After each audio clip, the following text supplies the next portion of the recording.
Busby's Berkeley's Dream Aberrations.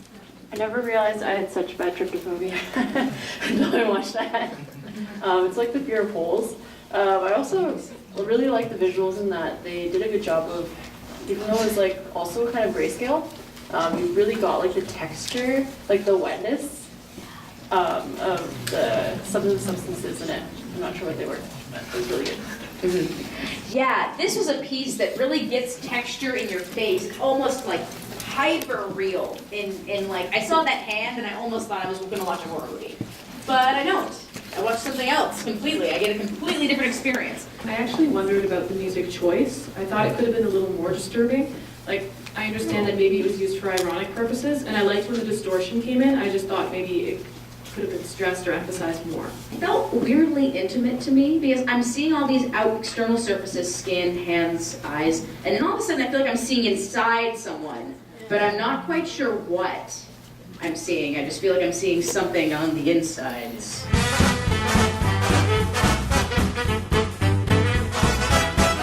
I know who Busby Berkeley was, but I'm an old movie fan.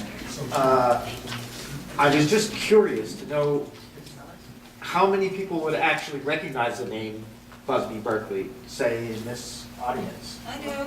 Oh. 1, Over 2, 30. 3, 4, 5, 6, 7. So only a small percentage of this audience would actually recognize the name Busby Berkeley.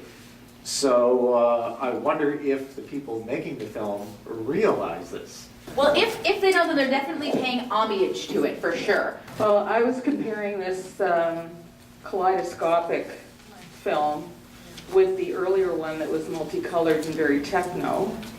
And from my point of view, I actually preferred the black and white version of kaleidoscope ideas of a central thing transforming and changing.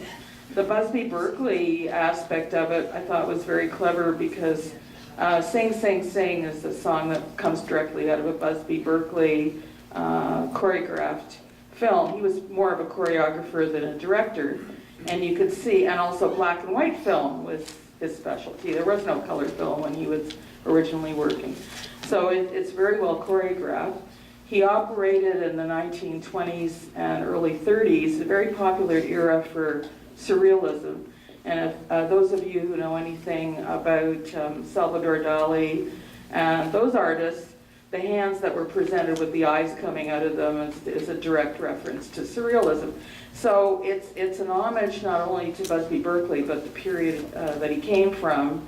And if you've seen his dance direction, the dancers actually create kaleidoscopic effects because they all lay on the ground and they're photographed from the ceiling, and he creates with their bodies kaleidoscopes. He was very well known for doing huge group choreographed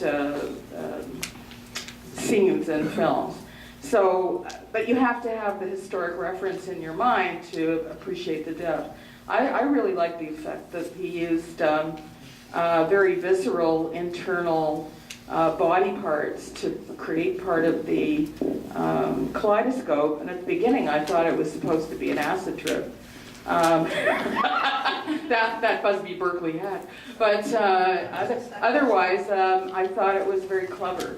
And the black and white did not defeat the purpose of having the music there. Not at all, and that's a fantastic thing you say about Sing, Sing, Sing, because it is a very hyper-energetic piece, and it fits really well with these kaleidoscope images that we get. And although they might seem like one is very bright and happy, and the other picture is very grayscale and saturated and almost unnerving in some ways, it creates this wonderful dynamic.